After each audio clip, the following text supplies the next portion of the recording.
할렐루야. 오늘 하나님의 말씀은 마태복음 26장 두 번째 시간이고요. 14절에서 30절까지 말씀 보도록 하겠습니다. 마태복음 26장 14절에서 30절까지 말씀입니다. 본문이 굉장히 긴데 제가 한 절, 여러분 한 절, 마지막 30절은 같이 읽겠습니다. 그때 12 중에 하나인 가룟 유다라 하는 자가 대제사장들에게 가서 말하되 내가 예수를 너희에게 넘겨주리니 얼마나 주려느냐 하니 그들이 은 30을 달아주거늘 그가 그때부터 예수를 넘겨줄 기회를 찾더라. 무교절의 첫날에 제자들이 예수께 나와서 이르되 유월절 음식 잡수실 것을 우리가 어디서 준비하기를 원하시나이까. 이르시되 성한 아모에게 가서 이르되 선생님 말씀이 내 때가 가까이 왔으니 내 제자들과 함께 유월절을 내 집에서 지키겠다 하시더라 하라 하시니 제자들이 예수께서 시키신 대로 하여 유월절을 준비하였더라. 저물 때 예수께서 12 제자와 함께 앉으셨더니 그들이 먹을 때 이르시되 내가 진실로 너희에게 이르노니 너희 중에 한 사람이 나를 팔리라 하시니 그들이 몹시 근심하여 각각 여짜오되 주여 나는 아니지요. 대답하여 이르시되 나와 함께 그릇에 손을 넣는 자가 그가 나를 팔리라. 인자는 자기에 대하여 기록된 대로 가거니와 인자를 파는 그 사람에게는 화가 있으리로다. 그 사람은 차라리 태어나지 아니하였더라면 제게 좋을 뻔하였느니라. 예수를 파는 유다가 대답하여 이르되 라비여 나는 아니지요. 대답하시되 내가 말하였도다 하시니라. 그들이 먹을 때 예수께서 떡을 가지사 축복하시고 떼어 제자들에게 주시며 이르시되 받아서 먹으라 이것은 내 몸이니라 하시고 또 잔을 가지사 감사기도 하시고 그들에게 주시며 이르시되 너희가 다 이것을 마시라. 이것은 제사함을 얻게 하려고 많은 사람을 위하여 흘리는 바 나의 피 곧 언약의 피니라. 그러나 너희에게 이르노니 내가 포도나무에서 난 것을 이제부터 내 아버지 나라에서 새 것으로 너희와 함께 마시는 날까지 마시지 아니라 하시니라. 같이 읽을게요. 이에 그들이 찬미하고 감람산으로 나아가니라. 아멘. 우리 옆 사람하고 한번 인사하겠습니다. 귀하십니다. 귀하십니다. 오늘 내 아버지 나라에서 새 것은 이라는 제목으로 마태복음 26장 두 번째 시간 증거하도록 하겠습니다. 여러분 성경을 보면은 우리가 실제적으로 경험하고 행할 수 있는 내용이 없다는 것을 우리가 인정을 하셔야 합니다. 이 말에 대하여 조금 의아해하시는 분들이 있을 거예요. 왜냐하면은 이웃을 사랑하고 가난한 사람들을 돕는 것으로 우리는 이웃을 사랑하라고 하는 예수님의 말씀을 경험하고 있고 행하고 있다고 믿고 있기 때문에 그렇습니다. 교회에서 우리가 잘하는 말 중에 작은 예수가 되자라는 그런 말들이 있어요.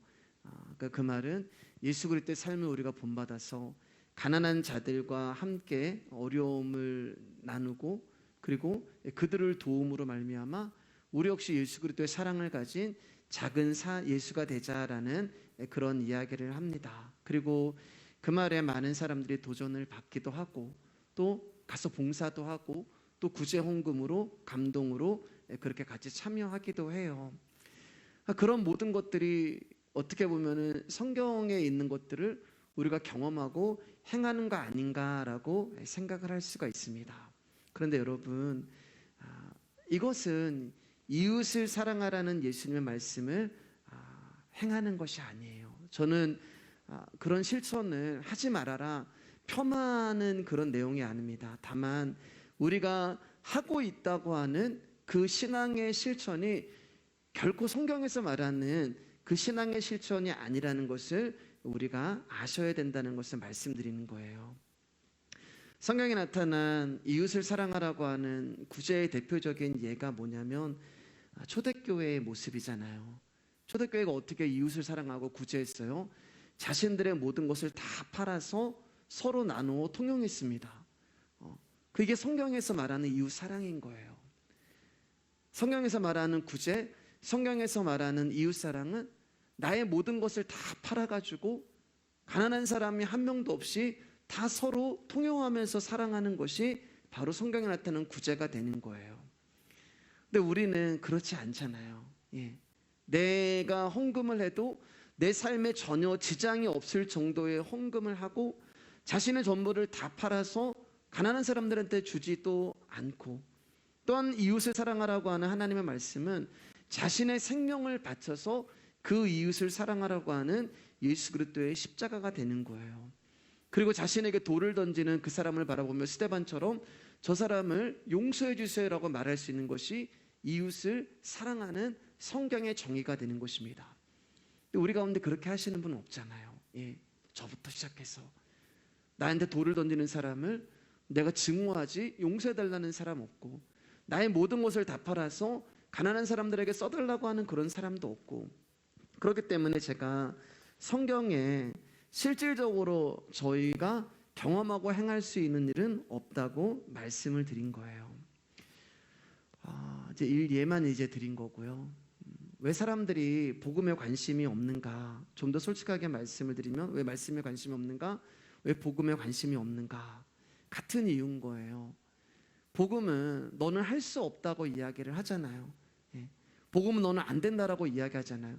그러니까 내가 경험하고 내가 행할 수 있는 것이 없는 거예요. 복음 너는 안 된다, 너는 할 수 없다. 사람들은 거기에 관심을 갖고 싶지 않아요. 왜냐하면 내가 하고 싶거든요. 내가 누구라는 것을 좀 드러내고 싶고 내가 누구라는 것을 자랑하고 싶은데, 복음은 우리는 할 수 없다고 이야기를 해요. 네가 경험할 수 있는 것, 네가 행할 수 있는 것이 없다, 너는 안 된다.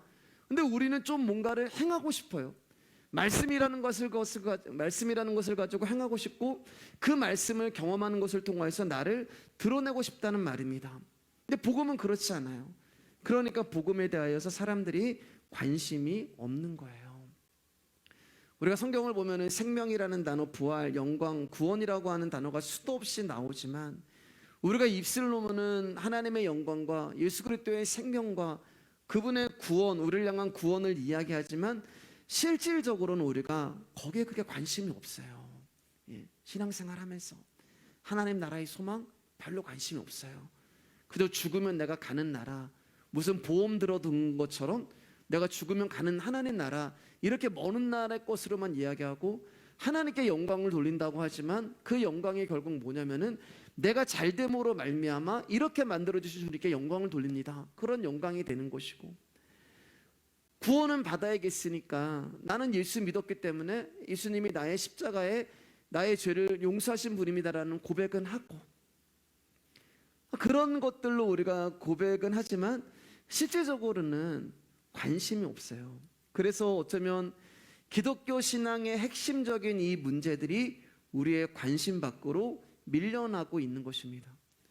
그래서 복음을 증거하고 복음이 들려지는 교회보다 많은 사람들은 나라는 존재를 인정해주고 나라는 존재를 드러낼 수 있고 나라는 사람에게 관심을 갖고 있는 그곳에 더 많이 모이고 가는지도 모르겠어요. 그러나 하나님은 그 가운데서도 어떤 사람들을 택하시고 부르셔서 그들에게 복음이 들리는 은혜를 부어주셨어요.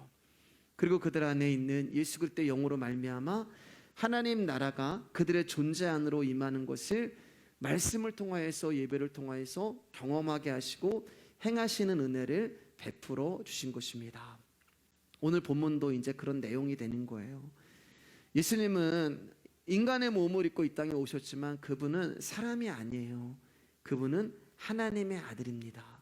그렇기 때문에 예수님이 이 땅에서 육을 입고 계시지만 그분이 하시는 말씀은 그 말씀 하나하나에 다 신의 뜻, 하나님의 뜻이 담겨져 있는 거예요. 오늘 보면은 예수님께서 6월절에 제자들과 마지막 만찬의 자리를 가지셨을 때 떡을 가지시고 축복을 해주시면서 제자들에게 뭐라고 말씀하세요? 받아 먹어라. 이 떡은 나의 몸이다. 그리고 잔을 주시면서 마셔라. 이것은 나의 피다. 이렇게 말씀을 하세요. 이 말씀은 여러분 우리 가운데 성찬식을 지켜라라고 하는 그런 내용이 아닙니다. 여러분들이 만약에 이 밤에 제자들과 함께 예수님과 함께 이 마지막 만찬의 자리에 있었다면 여러분 우리는 굉장히 황당하고 어처구니 없는 것을 경험하는 밤이 되었을 거예요. 생각해 보세요, 여러분. 떡을 떼어 주시는데 자신의 몸이라고 이야기를 하시잖아요. 그리고 잔을 주시는데 자신의 피라고 이야기를 하세요. 그걸 먹으라고 이야기를 하시는 거예요. 떡은 떡이고 포도주는 포도주지 어떻게 떡이 몸이 될 수가 있고 포도주가 피가 될 수가 있어요. 그러니까 어처구니가 없고 황당한 거예요. 근데 여러분, 더 황당한 것은 무엇이냐? 모든 제자들 마음 가운데서는 지금 예수님이 하시는 이 말씀의 뜻이 이해가 안 되는 거예요. 무슨 말씀을 하시는 거야? 아니, 왜 떡을 주시면서 자신의 몸이라고 이야기하고 잔을 주시면서 자신의 피라고 이야기를 하셔? 그런데 재미있는 것은 그 12명의 제자 중에 한 명도 이 말씀이 들리지 않고 지금 예수님이 하시는 말씀이 무슨 뜻인지 전혀 이해하지 못함에도 불구하고 한 명도 예수님, 제가 잘 몰라서 그러는데요, 이 떡이 몸이라는 게 무슨 말씀이세요? 이 잔이 예수님의 피라는 게 무슨 말씀이세요? 라고 물어보는 제자가 한 명도 없었다는 거예요. 이게 중요한 거예요, 여러분. 말씀이 안 들리는데 들리는 척하고 있는 거예요. 의아하고 궁금하고 도대체 이게 무슨 말이야? 라고 그런 마음 가운데 의문이 있음에도 불구하고 이것에 대해서 예수님께 물어보지 못하는 거예요. 왜 안 물어봤을까? 제가 이제 말씀을 준비하면서 왜 안 물어봤을까 이제 질문을 하면서 이런 답을 내렸어요.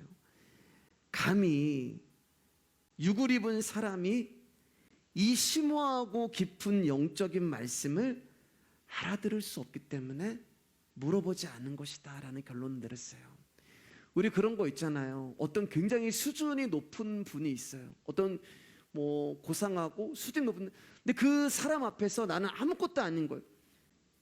그분이 내뱉는 언어, 그분이 내뱉는 말, 그분이 살아가는 삶을 도저히 따라갈 수가 없어요.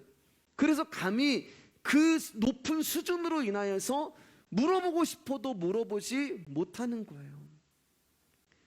3년 동안 예수님과 동고동락을 했음에도 불구하고 지금 예수님의 말씀을 알아듣지를 못해요.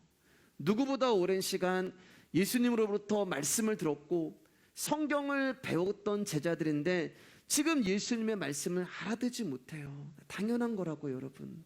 왜요?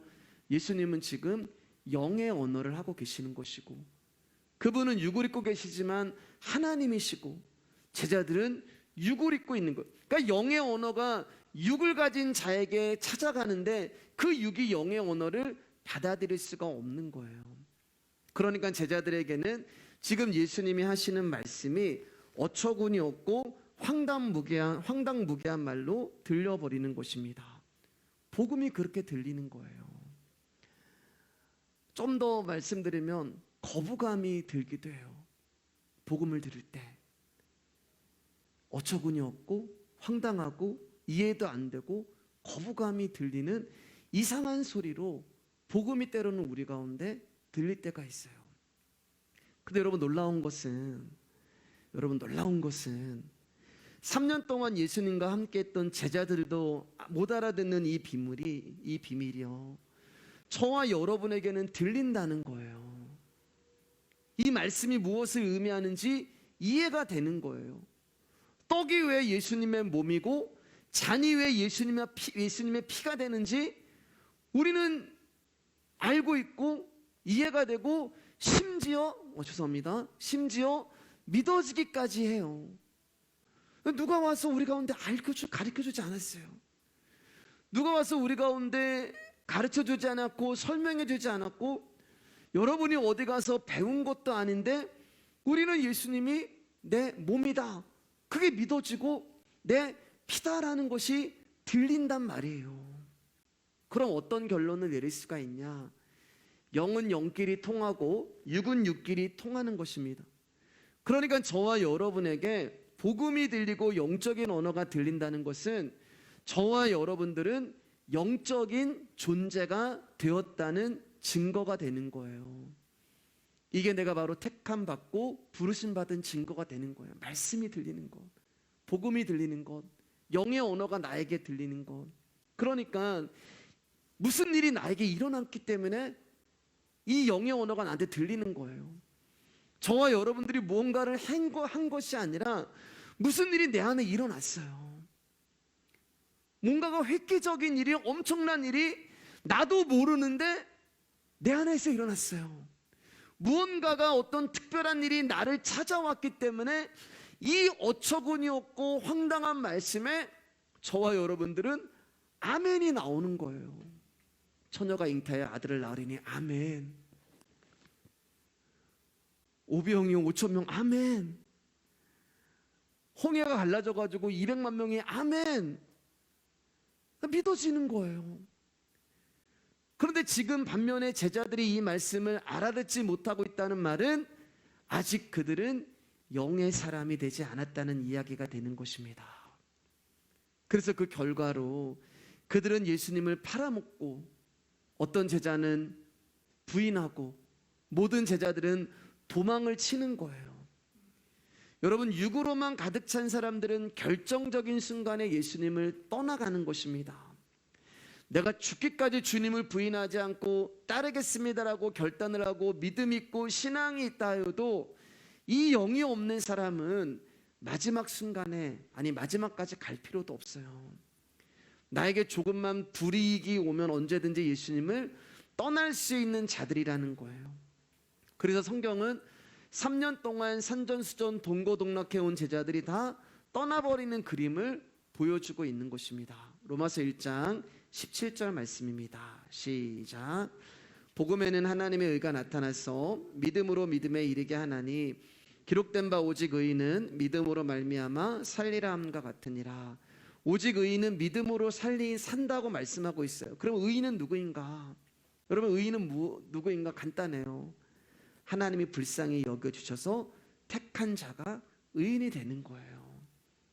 하나님의 긍휼과 은혜를 입은 자들이 의인이 되는 거예요. 이게 복음에는 하나님의 의, 그분의 긍휼함이 나타나서 저와 여러분들이 의인이 된 것입니다. 뭘 해서 된 게 아니에요. 그분이 우리를 택해주시고 긍휼히 여기시기 때문에 의인이 된 거예요.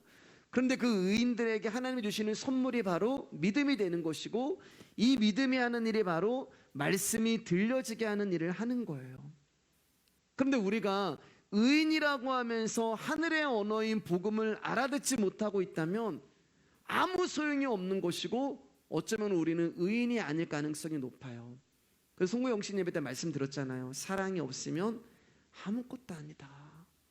내가 천사의 말을 하고 사람의 화려한 말을 하고 구제를 하고 심지어 산을 옮기는 믿음이 있어도 이 영이 없으면, 이 의가 없으면, 이 말씀이 들리지 않으면 우리는 아무것도 아닌 자들이 되는 거예요.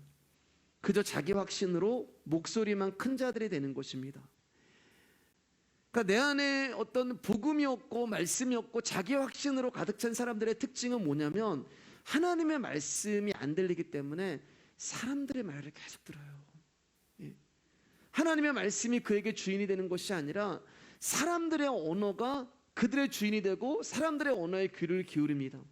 그래서 창세기 3장 10절 말씀 보면은 하나님이 아담에게 이렇게 말하는 거예요. 내가 내 아내의 말을 듣고. 사람의 말을 듣는 거예요. 가장 가까운 사람의 말을 듣습니다. 말씀이 아닌 사람의 언어가 주인이 되어 다스리는 거예요. 그러나 의인은 오직 하나님의 말씀이 주체가 되고 주인이 된 자들이에요. 그래서 오직 의인은 믿음으로 살리라. 믿음으로 사는 자에게 가장 중요한 것이 뭐냐면 말씀이란 말입니다. 왜냐하면 말씀이 곧 예수 그리스도이기 때문에 그래요. 그래서 그분의 말씀을 사모하고 갈급해야 할 때 그분의 뜻이 내 안에 이루어지고 그분으로 충만해지고 하나님의 나라가 우리 안에 임재하는 것입니다. 그러나 아직 예수님의 영으로, 지금 예수님이 십자가에 죽지 않으시고 영으로 그들에게 찾아가지 않으셨기 때문에 제자들은 여전히 육의 사람으로 있는 거예요. 그래서 이 떡이 나의 몸이라고 하는 그 말씀이 무슨 말인지도 모르고, 이 잔이 나의 피라는 그 말씀이 무엇인지도 몰라요. 그래서 가룟 유다는 예수님을 팔아버리고 베드로는 예수님을 부인하고 다른 제자들은 다 도망을 치는 거예요. 아무리 베드로와 제자들이 주님을 부인하지 않고 떠난다고 장담하고 결단을 하여도 그들은 결국 예수님을 버려버리는 그 길에 서게 됩니다. 왜냐하면 믿음은 나의 의지가 아니에요. 의지로 어느 정도 믿음이 있는 것처럼 보이죠. 그러나 여러분, 시간이 가면 다 드러나요. 의지로 내가 신앙생활한 사람이랑 주님과 관계로 한 사람들이랑 시간이 지나면 다 드러나요. 내가 입고 있는 이 인간의 옷, 어떤 거룩한 척하는 그런 의지의 옷이 언젠가는 다 벗겨지는 거예요. 그러면 정말 내가 누군가가 드러나게 되는 거예요. 믿음은 우리의 의지의 문제가 아니에요. 내가 결정하고 결단한다고 해서 믿음이 생기는 게 아니고 예수 그리스도와의 관계의 문제가 되는 것입니다. 그래서 자기 인생을 위해 예수님을 따랐던 제자들은 결국 자신의 의지대로, 왜냐하면 나한테 불이익이 오니까 예수님을 버리고 도망을 치는 거예요. 그러면 돈을 받고 예수님을 넘기기로 한 유다와 자신을 위해 예수님을 부인한 베드로의 행동에는 어떤 차이가 있을까? 사실상 아무런 차이도 없어요. 근데 우리는 유다는 나쁜 놈이고 베드로는 그렇게 보지 않아요.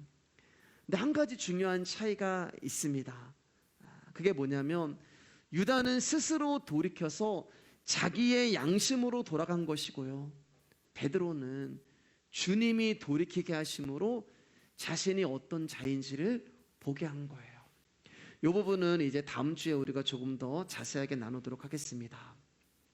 우리는 아까도 말씀드렸지만 베드로는 용납하면서 유다에 대해서는 굉장히 증오를 하게 되는 거예요. 마치 유다 한 사람으로 인해서 예수님이 십자가에 붙들려 죽으신 것처럼 생각해요. 그러나 그렇지 않아요. 가룟 유다는 제자들을 대표하고 있는 거예요. 그리고 저와 여러분들을 대표하고 있는 것입니다. 즉 저와 여러분들을 대신해서 예수님을 팔아버리는 대표로 그 자리에 서 있을 뿐인 거예요. 왜요? 저와 여러분들이 바로 가룟 유다이기 때문에 그래요. 자, 마태복음 26장 21절 25절 한번 읽어볼게요. 시작. 그들이 먹을 때 이르시되 내가 진실로 너에게 이르노니 너희 중에 한 사람이 나를 팔리라 하시니 그들이 몹시 근심하여 각각 여짜오되 주여 나는 아니지요. 대답하여 이르시되 나와 함께 그릇에 손을 넣는 그가 나를 팔리라. 인자는 자기에 대하여 기록된 대로 가거니와 인자를 파는 그 사람에게는 화가 있으리로다. 그 사람은 차라리 태어나지 아니하였더라면 제게 좋을 뻔하였느니라. 예수를 파는 유다가 대답하여 이르되 랍비여 나는 아니지요. 대답하시되 내가 말하였도다 하시니라. 너희 중에 한 사람이 나를 팔리라라고 하는 예수님의 말씀에 제자들이 근심하면서 다 뭐라고 이야기를 하냐면 주여 나는 아니지요, 이렇게 반응을 해요. 심지어는 예수 그리스도를 팔아버리게 해서 이미 돈을 받은 유다도 랍비여, 선생님 설마 저는 아니죠? 라고 반문해요. 나는 아니죠. 여러분 어떤 것 같아요? 변명이잖아요. 그러니까 나는 적어도 스승을 팔아먹는 파렴치한 인간의 대열에는 합류하고 싶지 않다라는 그런 마음을 드러내는 게 나는 아니지요 라고 얘기하잖아요. 그러니까 나는 악인이야 하고는 아니고 의인이에요, 그런 거예요. 나는 나쁜 놈이 아니고 좋은 놈이에요. 사람들은 끊임없이 나는 아니지요로 자기를 합리화하는 거예요. 근데 예수님이 24절에 뭐라고 얘기하면 인자를 파는 그 사람에게는 화가 있으리로다. 차라리 태어나지 않은 것이 그에게 좋을 뻔하였느니라. 그러니까 차라리 그가 받을 그 화는, 가룟 유다가 받을 화는 너무너무 큰 거기 때문에 차라리 태어나지 않았으면 좋을 뻔할 정도로 제 예수님이 크다고 얘기하는 거예요. 자, 그런데 이 이야기를 딱 들었을 때 너희 중에 한 사람이 나를 팔 거야 라고 얘기했을 때 이미 돈을 받고 예수님을 넘기기로 한 유다는 불안했을 거예요. 왜 예수님이 갑자기 떡을 떼시면서 너희 중에 한 사람이 나를 팔 거야, 즉 그 말은 뭐냐면 자기를 향해 사는 말이잖아요. 왜냐면 지금 자기가 예수님을 팔려고 다 준비하고 있잖아요. 근데 예수님이 너희 중에 한 사람이 나를 팔, 그러면 그 말씀은 자기를 찌르는 말씀이 되는 거예요. 나를 향해 사시는 말씀이시구나. 아, 오늘 저 설교는 나를 향해 사시는 말씀이구나. 모든 설교는 저를 먼저 치는 거예요, 여러분. 그런데 유다가 뭐라고 얘기해요? 주여 나는 아니지요. 이렇게 말하면 안 되는 거예요. 너희 중에 한 사람이 나를 팔 거야 라고 했을 때 유다는 주여 제가 바로 예수님을 팔려고 했던 자입니다라고 하는 회개와 자기 부인과 부정이 나와야 되는데 랍비여, 하나를 더 붙여요. 선생님 나는 아니지요 라고 하면서 자신의 죄를 감추고 싶어 해요. 근데 여러분 중요해요. 유다만 그런 게 아니라는 거예요. 유다만 그런 게 아니에요. 그들이 너희 중에 한 사람의 나를 팔리라 라고 얘기했을 때 22절을 보면은 그들이 몹시 근심하여 각각 이렇게 얘기해요. 22절 한번 보여주실까요? 예, 앞에 22절 보면은 그들이 몹시 근심하여 각각, 그러니까 모든 제자들이 다 마음 가운데 어떤 마음을, 예수님을 팔아버리려고 하는 마음을 다 가지고 있었던 거예요.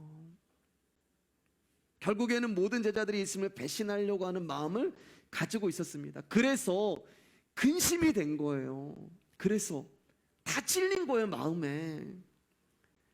너희 중에 한 사람이 나를 팔 거야 라고 하는 말씀에 제자들이 전부 다 예수님을 팔아버리려고 하고 배신하려고 하고 도망치려고 하는 그 마음을 가지고 있으니까 찔린 것이 근심하여 이렇게 표현하고 있는 것입니다.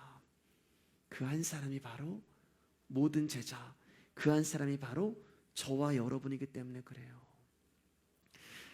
그럼 제자들은 왜 이런 마음이 들었을까? 왜?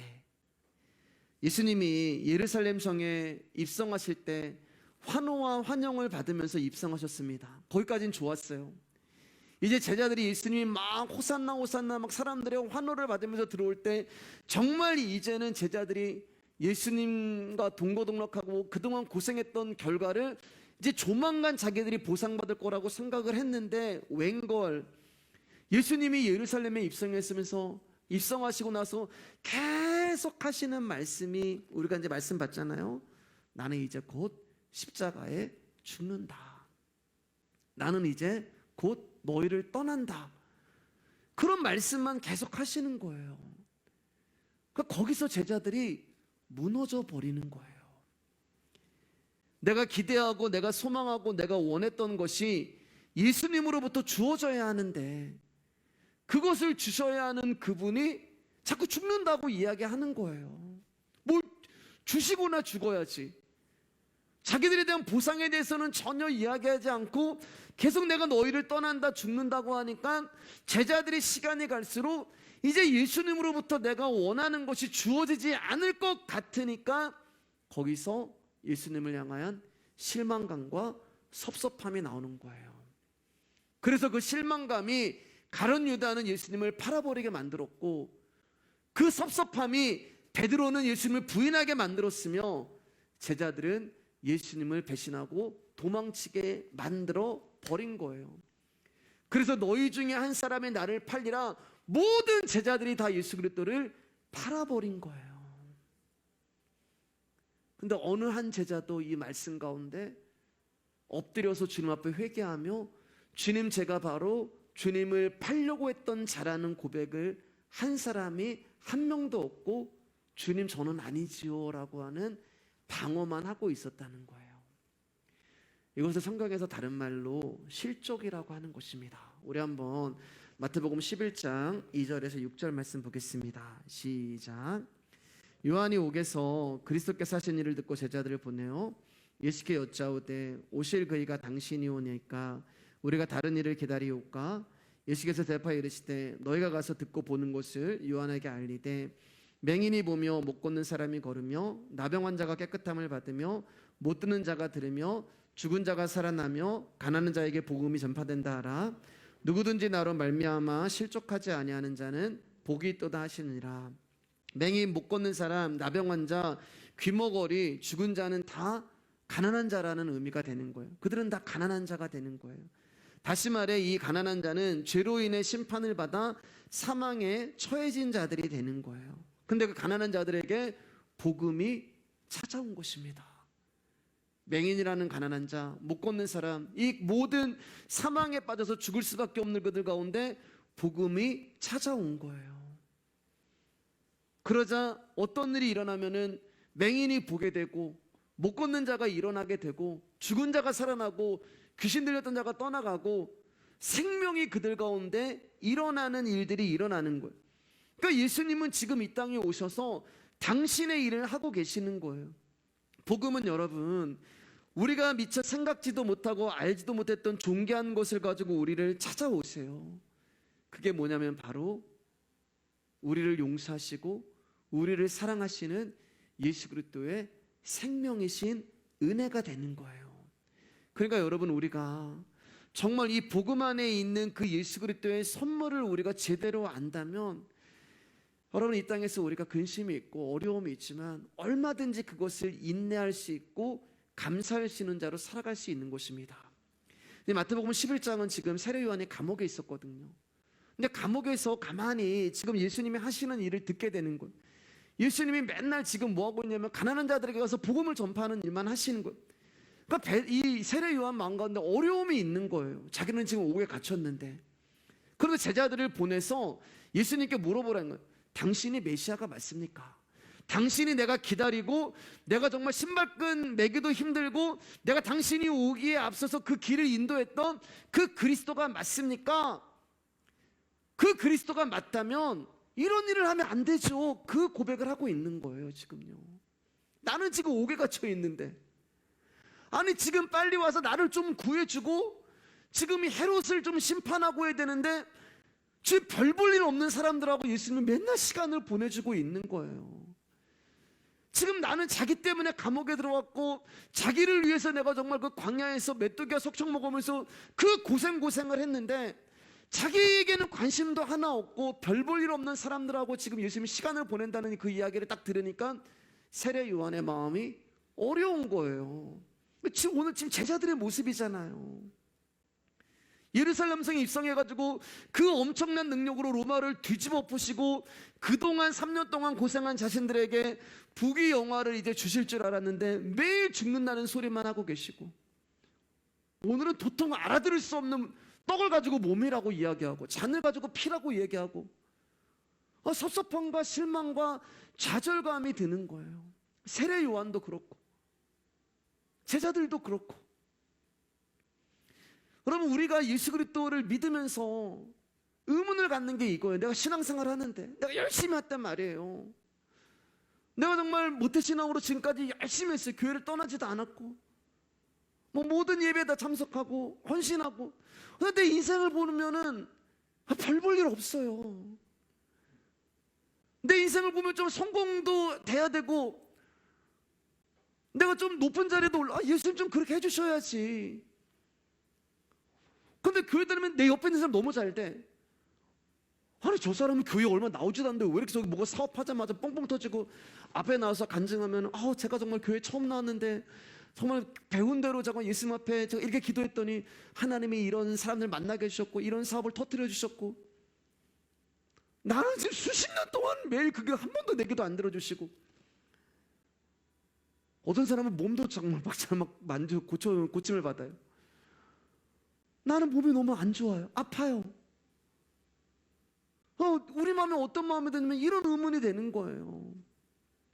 왜 내가 믿는 예수 그리스도는 내가 원하는 것을 들어주시지 않지?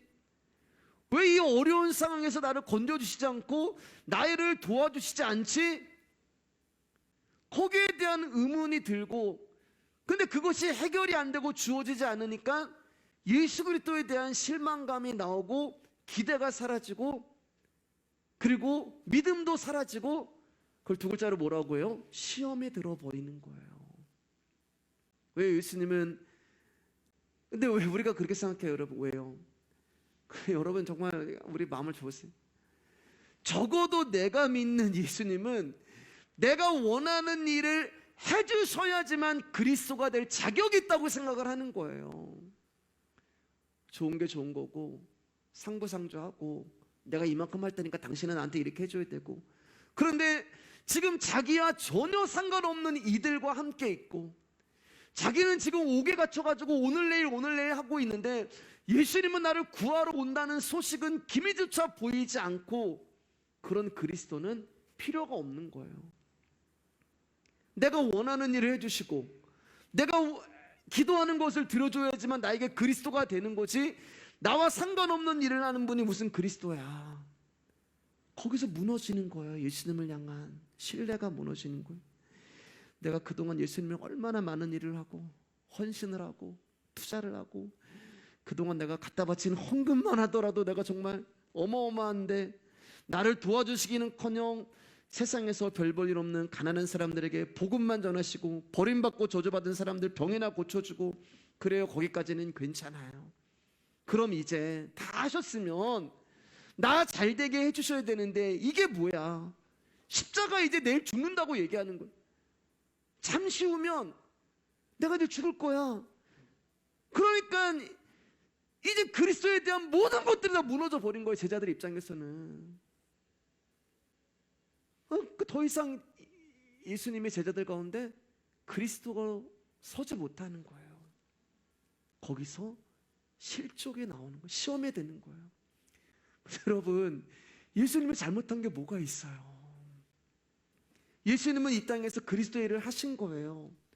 하나님의 뜻을 행하고 계신 거예요. 그런데 제자들이 생각하는 그리스도의 일은 자신들을 성공시켜주고 인정해주고 유명하게 해주고 부자 만들어주는 것이었단 말입니다. 그러니까 하나님이 보내신 그리스도와 내가 믿는 그리스도가 틀려버려요. 그러니까 내 제자들 눈에, 세례 요한 눈에는 지금 예수님이 엉뚱한 짓을 하고 계시는 것처럼 보이는 거예요. 그리고 거기서 서운함이 나오고 실망이 되고 시험에 들고 실족에 드는 거예요. 누가요? 자기가 드는 거예요. 자기가.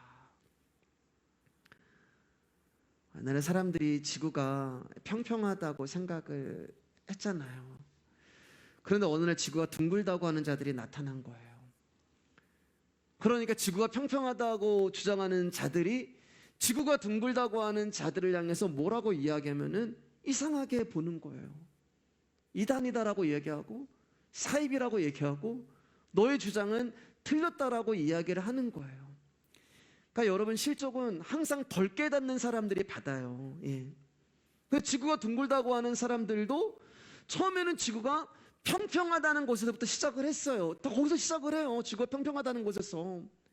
근데 가만히 보니까 연구하고 공부하고 관찰을 하는데 나도 지구가 처음에는 평평한 줄 알았는데 내가 공부하고 연구하고 관찰하고 알아보니까 아니야, 지구는 평평하지 않고 지구는 둥글어. 이 사람들은 지구가 둥글다는 결론을 내려버리는 거예요. 그러면 지구가 둥글다는 그 사람 입장에서 지구가 평평하다고 하는 주장하는 사람들을 보면 어떤 마음이 들겠어요, 여러분? 만약에 여러분들 지구가 둥글잖아요. 지구가 평평하다고 계속 우기는 거예요. 그 사람들을 볼 때 어떤 마음이 들겠어요? 답답한 거예요. 답답한 거예요. 그러나 그 답답함 안에는 뭐가 있어요? 그들을 이해할 수가 있어요. 용납할 수. 왜냐하면 내가 거기서 출발을 했거든. 나도 옛날에 그랬어. 나도 옛날에 지구가 평평. 그러니까 그 사람들을 이해할 수가 있는 거예요.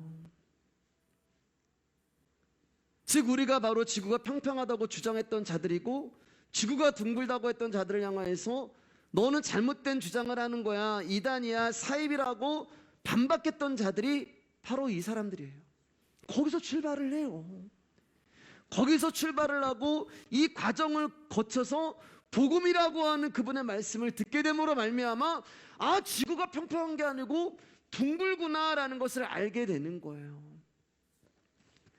사실 제가 이제 이번 주 요 며칠 그 이제 교회 이런저런 이야기를 이제 듣게 이제 많이 하도 들으니까 이제 별로 대수롭지 않았어요.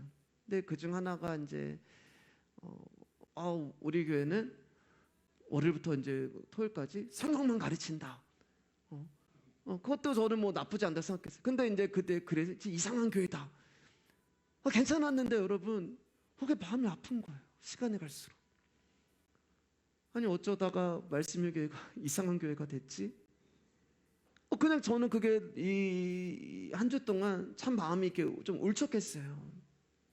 예. 그래서 새벽에 나와서 기도도 하는데 답답한 마음이 있는 거예요. 내가 다른 것을 전한 것이 아니고 복음을 전하고 예수 그리스도를 전하는 것인데 이게 이상한 것인가? 근데 여러분, 저는 그리로 못 가요. 예. 이 잘못되고 이상한 복음이 저는 진리라고 생각을 해요. 저는 이상하다고 생각하는 그들의 말이 저는 맞다고 생각해요. 그래서 저는 이것을 부인할 수가 없어요. 다시 저는 지구가 평평하다고 하는 그리로 갈 수가 없어요. 그렇기 때문에 저는 복음을 받아들이지 못하는 사람들을 향해 답답함을 넘어선 어떤 마음이냐면 안타까움도 있고 긍휼함도 있고 마음도 아프고 있고 그들을 이해하려고 해요. 왜요? 저도 거기서 출발을 했거든요. 저도 거기서 출발을 했어요. 그 과정을 거쳐서 이리로 온 거예요, 여러분. 제자들의 눈앞에 한 번도 생각해 본 적이 없는 장면이 펼쳐져 버리는 거예요. 예수님이 손가락 하나로 병사들을 제압할 줄 알았는데 아무런 저항도 하지 않으시고 체포되시고 그냥 힘없이 끌려가시는 거예요. 그 순간 제자들 마음의 모든 것이 처참하게 좌절이 되고 무너져 버리는 거예요. 근데 뭐가 찾아오냐면 두려움이 찾아와요. 두려움이. 그리고 의지했던 어떤 존재가 너무나 쉽게 무너지는 것을 보면서 겁쟁이가 되고 예수님을 배신하고 도망쳐 버려요. 그런데 그들이 언제 진짜 진정한 제자가 돼요? 그분의 영이 오순절 날에 그들에게 임했을 때, 그 영이 그들에게 임했을 때 그들이 말씀이 기억이 나는 거예요. 3년 동안 동고동락했을 때는 전혀 알아들이지 못했던 그 말씀이, 그 성령님이 그들 가운데 찾아오셨을 때 그 예수님의 말씀이 무엇이고 예수님의 말씀이 이거구나, 아 지구는 평평하지 않고 지구는 둥글거라는 것을 제자들이 알게 되니까 그들이 나가서 담대하게 외치는 거잖아요. 너희가 십자가에 죽인 그분이 하나님의 아들이다. 전에는 유괴 사람이어서 예수님을 부인하고 저주하고 도망을 쳤는데 이제는 그들 안에 임한 영으로 인하여 예수님이 하신 말씀이 이해가 되고 믿어지게 되고, 아, 그 떡이 몸이라는 것이 그 뜻이었구나. 왜 예수님이 그때 6월절 마지막 그날에 나한테 이 피를 당신의 몸이라고 하신 것이 이것이었구나라는 것이 믿어지기 시작하는 것입니다. 그러니까 저와 여러분 안에 일어났던 어떤 일이 그들 안에도 일어나 버린 거예요. 이제 그들은 하나님 말씀을 사용하는 자들에서 말씀이 그들을 주관하는 영적인 존재로 바뀌어 버린 거예요. 여러분, 교회는 말씀을 사용하는 자들이 아니라 말씀이 주관하는 자들이 모여야 하는 것입니다. 여러분, 교회에 하나님의 말씀을 이해하지도 못하고 들리지도 않는 사람들이 많이 모이면 교회가 어떻게 될까요, 여러분? 박살이 나요. 창세기 11장에 나와 있잖아요. 다 흩어져 버리는 거예요. 바벨탑을 쌓고. 그것은 여러분 사람들의 모임이지 예수님의 핏값을 사신 교회가 아닙니다. 우리 교회가 빈자리가 많아요. 빈자리가 꽉 찼으면 좋겠죠. 저도 소원해요, 여러분. 예. 그런데 여러분, 이 자리에 하나님의 말씀을 유괴 언어로 받아들이는 사람들로 차버리면 교회는 어떻게 된다고요? 박살. 한 글자 더 붙이면은 몬 박살이 나요. 예. 대박살이 나요, 대박살이. 그러니까 여러분, 이 빈자리가 차고 넘치는 중요한 것이 아니라 이 자리에 모여있는 여러분들이 그리스도의 말씀을 영으로 받고 계시는가가 정말 중요한 거예요. 그분의 말씀이 나에게 들리고 있는가가 중요한 거예요. 내가 하나님의 말씀을 아는가가 중요한 것이고 그분의 말씀이 나를 아시고 나를 인도하시고 나를 주관하시는 것이 중요한 거예요. 우리 29절 말씀 읽고 이제 말씀 마치도록 하겠습니다. 시작. 그러나 너희에게 이르노니 내가 포도나무에서 난 것을 이제부터 내 아버지의 나라에서 새 것으로 너희와 함께 마시는 날까지 마시지 아니하리라 하시니라. 지금 제자들은 못 알아들어요. 떡과 잔을 주시는 예수님의 말씀을 전혀 이해하지 못합니다. 왜냐하면 오직 자기의 몸을 위해서 살았던 제자들이기 때문에 예수님의 몸을 의미하는 떡을 먹음으로 장차 자신들이 예수님과 연합이 될 거라는 것의 차원을 상상할 수가 없어요. 이 하늘의 깊고 융숭한 뜻을 육을 입고 있는 우리가 어떻게 알 수가 있어요? 그래서 그분의 영이 우리 안으로 오신 거예요. 그리고 그 영이 이제는 내가 원하는 길이 아니라 그분이 원하는 길로 우리를 끌고 가시는 거예요. 그래서 베드로 가운데 젊어서는 네가 스스로 띠띠고 원하는 곳으로 다니지만 늙어서는 누군가가 너에게 띠를 띠고 네가 원하지 않는 길로 끌고 갈 거야. 그 내 아버지 나라에서 새 것이 바로 그 성령 하나님이 되시는 것입니다. 제자들이 예수님의 몸과 피에 연합되어 더 이상 자기 몸을 위해 살지 않고 예수님의 길을 가게 하시는 것, 그분의 영이 하시는 거예요.